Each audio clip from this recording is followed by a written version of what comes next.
हम मीनू झा प्रणाम करै छी समस्त मिथिलावासी के। एकटा गौरी के गीत लऽ कऽ उपस्थित छी। आशा करै छी अहाँ सबके नीक लागत। धन्यवाद। जय मिथिला, जय मैथिली।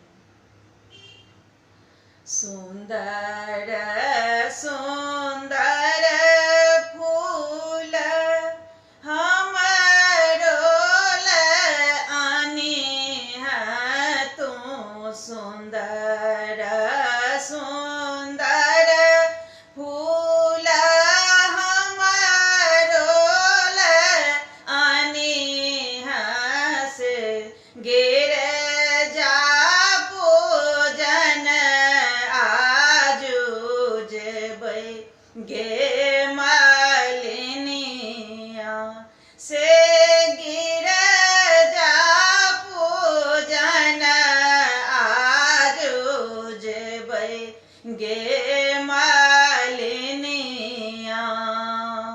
बेली फूल आने हैं चमेली फूल आने हैं से बेली फूल आने हैं चमेली फूल आने हैं से और फूल आने हैं गुलाब गे मालिनिया से और फूल आने हैं गुलाब गे मालिनिया।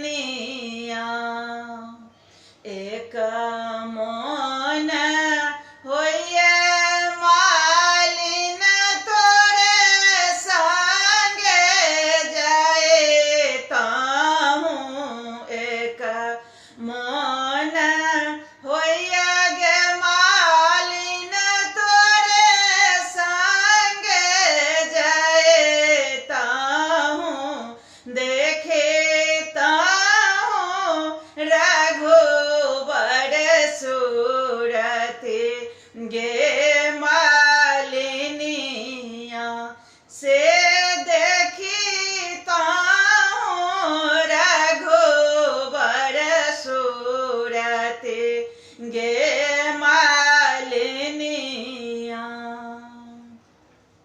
एक मन होइए मालिन झुकी झुकी चले ताहूँ, एक मन होइए मालिन झुकी झुकी चले ताहूँ, देखे ले तथे से रे भगवान गे मालिनिया।